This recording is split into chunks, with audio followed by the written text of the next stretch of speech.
بسم اللہ والصلاة والسلام علی رسول اللہ وعلی آلہ واصحابہ اجمعین۔ جب سارے دروازے بند ہو جاتے ہیں،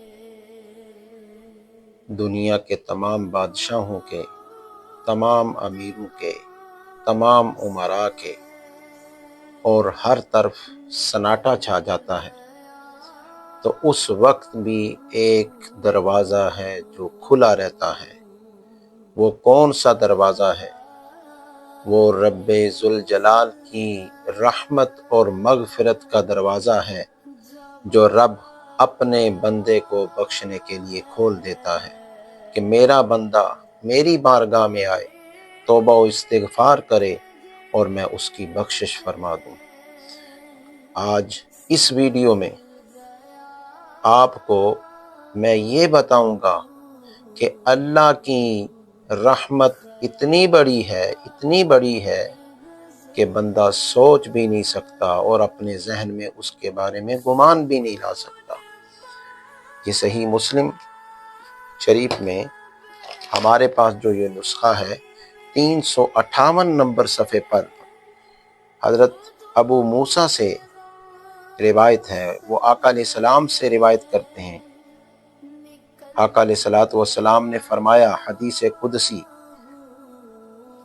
آقا علیہ السلام نے فرمایا، ان اللہ عز وجل یبسط یدہ باللیل لیتوب مسیء النہار ویبسط یدہ بالنہار لیتوب مسیء اللیل حتی تطلع الشمس من مغربہا۔ حضرت ابو موسیٰ فرماتے ہیں، آقا علیہ السلام نے فرمایا، اللہ تعالی ہر رات کو اپنا دست قدرت پھیلا دیتا ہے تاکہ وہ بندہ جس نے دن کو گناہ کیا ہے وہ اللہ سے توبہ مانگے اور اللہ تعالیٰ اس کی بخشش فرما دے۔ اسی طرح رب ذوالجلال ہر دن کو اپنا دست قدرت پھیلا دیتا ہے تاکہ رات کو گناہ کرنے والا آ کر توبہ کرے اور رب ذوالجلال اس کو بخش دے۔ فرمایا یہ سلسلہ کب تک جاری رہے گا؟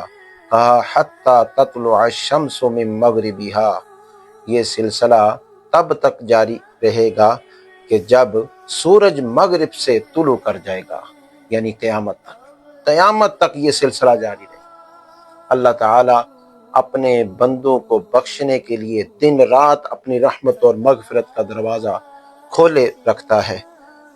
اسی طرح اگر آپ احادیث میں دیکھیں، اللہ رب ذوالجلال نے اپنے بندوں کو اپنے غضب سے ڈرانے کے لیے وہ جو فرمایا ہے کہ میرا عذاب بڑا دردناک ہے، شروع میں آیا سورۃ الفاتحہ کے اندر، غیر المغضوب علیہم ولا الضالین، اللہ کے جو غضب شدہ لوگ ہیں ان میں مومن کو داخل نہیں ہونا چاہیے۔ یہ اللہ نے اپنے غضب سے ڈرانے کے لیے رکھا، وگرنہ احادیث شاہد ہیں اور احادیث قدسیہ موجود ہیں جن میں اللہ رب العزت خود فرماتا ہے کہ میری رحمت میرے غضب پر غالب رہتی ہے۔ یہ دیکھیے ہمارے پاس بخاری شریف ہے، یہ بخاری شریف سے ایک روایت ہم پیش کرتے ہیں۔ حضرت ابو ہریرہ رضی اللہ تعالی عنہ آقا علیہ السلام سے روایت کرتے ہیں، آپ نے فرمایا، لما خلق اللہ الخلق کتب فی کتابہ هو یکتب علی نفسہ وهو وضع عنده علی العرش ان رحمتی تغلب غضبی، کہ جب اللہ رب العزت نے مخلوق کو پیدا کیا تو ایک کتاب میں لکھ دیا۔ کیا لکھ دیا اللہ نے؟ ان رحمتی تغلب غضبی، کہ بے شک جو میری رحمت ہے یہ میرے غضب پر غالب رہتی ہے۔ اسی طرح یہ مسند امام احمد بن حنبل، اس کے اندر ایک روایت موجود ہے۔ ہمارے پاس جو نسخہ ہے اس میں 7297 نمبر ہے اس کا۔ حضرت ابو ہریرہ سے روایت ہے، قال قال اللہ، یہ حدیث قدسی ہے کہ اللہ تعالی نے فرمایا، سبقت رحمتی غضبی، میری جو رحمت ہے میرے غضب پر سبقت لے گئی، میری رحمت میرے غضب سے آگے بڑھ گئی۔ تو یہ دیکھیے، یہ احادیث دلالت کرتی ہیں کہ رب ذوالجلال تو رحمت فرمانے والا ہے، وہ تو اپنے بندوں کی بخشش فرمانے والا ہے، اور اس لیے فرماتا ہے سارعوا الی مغفرۃ من ربکم، دوڑ کر اپنے رب کی مغفرت کی طرف آ جاؤ۔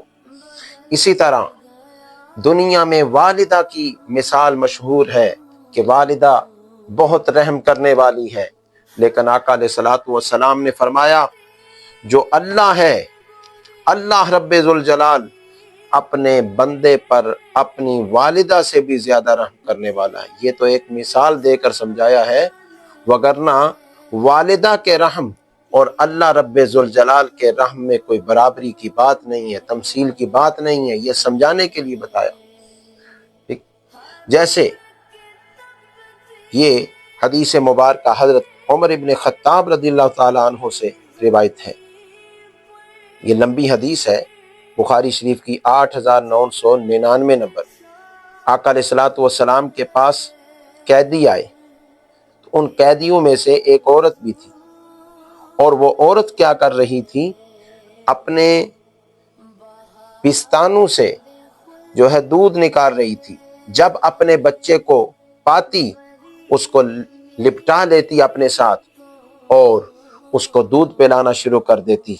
تو ہمارے پیارے نبی صلی اللہ علیہ وسلم نے حضرت عمر ابن خطاب فرماتے ہمیں فرمایا، اترون هذه طارحۃ ولدها فی النار، کیا تم یہ رائے رکھتے ہو کہ یہ والدہ جو بلک رہی ہے اپنے بچے کو دودھ پلانے کے لیے اور جب ملتا ہے تو لپٹا کر دودھ پلانا شروع کر دیتی ہے، کیا تم یہ سوچ سکتے ہو کہ یہ والدہ اس کو آگ میں پھینک دیتی؟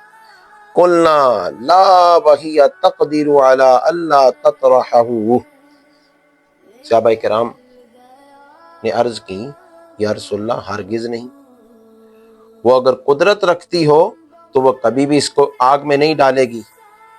تو آپ سرور کائنات صلی اللہ علیہ وسلم نے فرمایا اللہ اپنے بندے پر اس سے بھی زیادہ رحم کرتا ہے کہ جتنی یہ ماں اپنے بچے پر رحم کرتی ہے۔ اللہ تعالیٰ اپنے بندے پر والدہ سے بڑھ کر کہیں زیادہ رحم فرمانے والا ہے۔ تو یہ والدہ کی مثال کے ساتھ مثال جوڑ کر دے دی۔ اسی طرح بندہ سوچتا ہے کتنے گناہ ہوں، جب رب فرما رہا ہے لا تقنطوا من رحمت اللہ، اللہ کی رحمت سے نا امید نہ ہو، پھر بندے کو یہ نہیں سوچنا چاہیے کتنے گناہ ہوں گے تو وہ معاف کرے گا، اس کی رحمت سے کیا بعید ہے کہ زمین و آسمان کو ہمارے گناہ بھر دے پھر بھی وہ بخش دے۔ یہ دیکھیے مسند امام احمد بن حنبل کی 13427 نمبر حدیث میں آقا علیہ الصلوۃ والسلام کے الفاظ موجود ہیں۔ حضرت انس بن مالک نے فرمایا سمعت رسول اللہ صلی اللہ علیہ وسلم یقول والذی نفسی بیدہ، حضرت انس بن مالک فرماتے ہیں میں نے اللہ کے رسول صلی اللہ علیہ وسلم کو فرماتے ہوئے سنا، یا تو آپ نے لفظ اس طرح بولے قسم ہے اس ذات کی جس کے دست قدرت میں میری جان ہے، یا آپ نے لفظ اس طرح بولے والذی نفس محمد بیدہ، قسم ہے اس ذات کی جس کے دست قدرت میں مجھ محمد کی جان ہے، لو اخطأتم حتی تملا خطایاکم ما بین السماء والارض ثم استغفرتم اللہ لغفر لکم، آقا علیہ السلام نے فرمایا اس ذات کی قسم جس کے دست قدرت میں محمد کی جان ہے، اگر تم گناہ کرو خطائیں کرو یہاں تک کہ تمہارے گناہ اور تمہاری خطائیں آسمانوں اور زمین کے درمیان جتنی بھی خلا ہے اس کو پر کر دے، پھر تم دوڑ کر رب کی بارگاہ میں آ جاؤ اور رب سے بخشش طلب کرو تو رب تمہیں معاف فرما دے گا۔ اس سے بڑھ کر اور کیا بیان؟ انتہا ہو گئی کہ آسمانوں اور زمینوں کو بھی بھر دے۔ کائنات میں پانی کے جتنے قطرے ہیں، اگر اتنے گناہ ہوں، زمین پر مٹی کے جتنے ذرے ہیں، اگر انسان کے گناہ اتنے ہوں، مخلوقات کی گنتی سے بھی بڑھ کر اگر بندے کے گناہ ہوں، میرا ایمان اور میرا یقین یہ کہتا ہے کہ اللہ رب ذوالجلال اپنے بندے کو بخشش مانگنے کے وقت بخشنے والا ہو۔ اس لیے رمضان المبارک گزر رہا ہے اور آخری عشرہ جہنم سے آزادی کا عشرہ شروع ہونے والا ہے۔ اپنے رب کی بارگاہ میں آئیں اور وہ والی توبہ کریں جس کے بارے میں اللہ رب العزت نے خود فرمایا، توبو الی اللہ توبۃ نصوحا، ایسی توبہ کرو جسے توبہ نصوح کہتے ہیں۔ اور وہ کون سی توبہ ہے؟ جس توبہ کے بعد بندہ پھر مڑ کر گناہ کی طرف نہیں جاتا۔ اللہ رب العزت سے دعا ہے اللہ تعالی ہمیں عمل کی توفیق عطا فرمائے۔